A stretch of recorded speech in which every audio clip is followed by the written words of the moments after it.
All modern forms of leadership are susceptible to the temptation to find validation through control. Parenting and church leadership have this in common. The best parents and the best church leaders are assumed to be those who take control. Whether heavy handed or light, control, it's presumed, is needed. We all know from the plentiful examples of dictators and authoritarians that, taken too far, control is dangerous. Yet our cultural location inside late modernity has often kept us from questioning control. What else is a leader to do?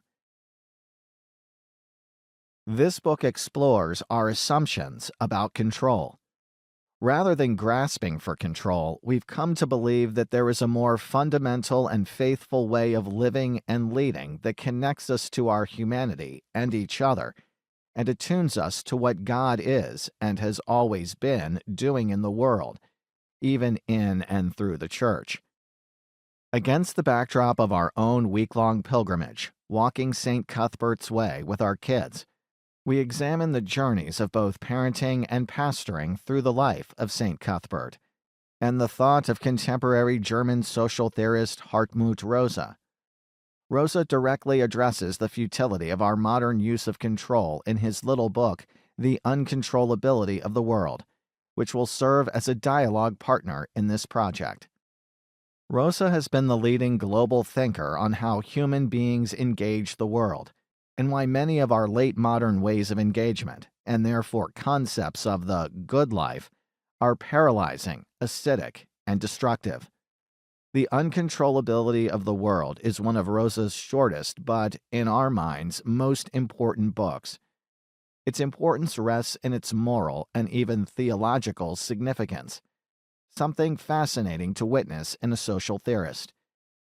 He explores how most of our so-called best practices for acting and living in the world lead us into disconnection from the world, rather than connection with the world. This disconnection makes us depressed instead of enlivened. Acceleration and alienation. Some stage setting will help us understand why control has become so central a tool in modern life, parenting, and leadership. In Rosa's entire body of work, he discusses at length both the poison, which he calls social acceleration, and its antidote, which he calls resonance. Rosa's first books describe the poison of acceleration. Every part of our lives is going faster and faster.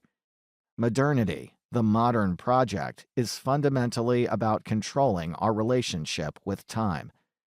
And there is no better way to control time than to commodify it. Benjamin Franklin saw this at the beginning of the modern period when he said, "Time is money."